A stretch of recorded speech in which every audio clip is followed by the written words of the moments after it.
A president's words matter.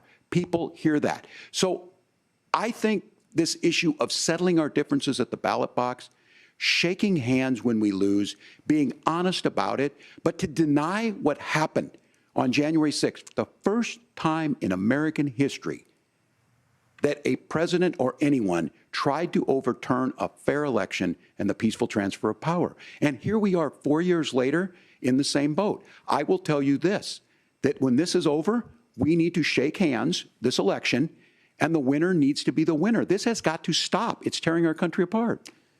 Margaret? Senator Vance, did you want to respond to that? Yeah, well, look, Tim, first of all, it's really rich for Democratic leaders to say that Donald Trump is a unique threat to democracy when he peacefully gave over power on January the 20th, as we have done for 250 years in this country. We are going to shake hands after this debate and after this election. And of course, I hope that we win, and I think we're going to win. But if Tim Walz is the next vice president, he'll have my prayers, he'll have my best wishes, and he'll have my help whenever he wants it. But we have to remember that for years in this country, Democrats protested the results of elections. Hillary Clinton in 2016 said that Donald Trump had the election stolen by Vladimir Putin because the Russians bought like $500,000 worth of Facebook ads. This has been going on for a long time. And if we want to say that we need to respect the results of the election, I'm on board. But if we want to say, as Tim Walz is saying, that this is just a problem that Republicans have had, I don't buy that.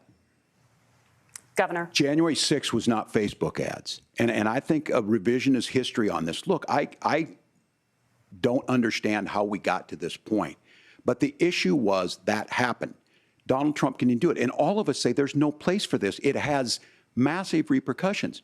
This idea that there's censorship to stop people from threatening to kill someone, threatening to do something, that's not censorship. Censorship is book banning. We've seen that. We've seen that brought up. I just think for everyone tonight, and I'm going to thank Senator Vance, I think this is the conversation they want to hear. And I think there's a lot of agreement, but this is one that we are miles apart on. This was a threat to our democracy in a way that we had not seen. And it manifested itself because of Donald Trump's inability to say. He is still saying he didn't lose the election. I would just ask that. Did he lose the 2020 election?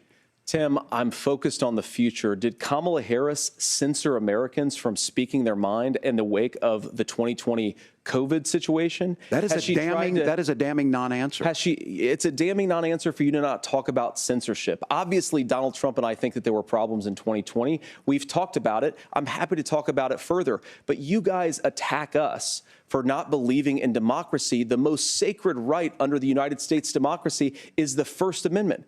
You yourself have said there's no First Amendment right to misinformation. Kamala Harris wants to use the power of government and big tech to silence people from speaking their minds. That is a threat to democracy that will long outlive this present political moment. I would like Democrats and Republicans to both reject censorship. Let's persuade one another. Let's argue about ideas, and then let's come together afterwards. You can't yell fire in a crowded theater. That's the test. That's the Supreme Court test. Tim, fire in a crowded theater. You guys wanted to kick people off of Facebook for saying that toddlers shouldn't wear masks. Senator, the governor does have the floor. Fire in a crowded theater. That is criticizing the policies of the government, which is the right of every American. Senator, the governor does have the floor for 1 minute to respond to you. Yeah. Well, I don't run Facebook. What I do know is I see a candidate out there who refused, and now again, and this, I'm pretty shocked by this. He lost the election. This is not a debate. It's not anything anywhere other than in Donald Trump's world. Because look, when Mike Pence made that decision to certify that election, that's why Mike Pence isn't on this stage. What I'm concerned about is, where is the firewall with Donald Trump? Where is the firewall if he knows he could do anything, including taking an election, and his vice president's not going to stand to it? That's what we're asking you, America. Will you stand up?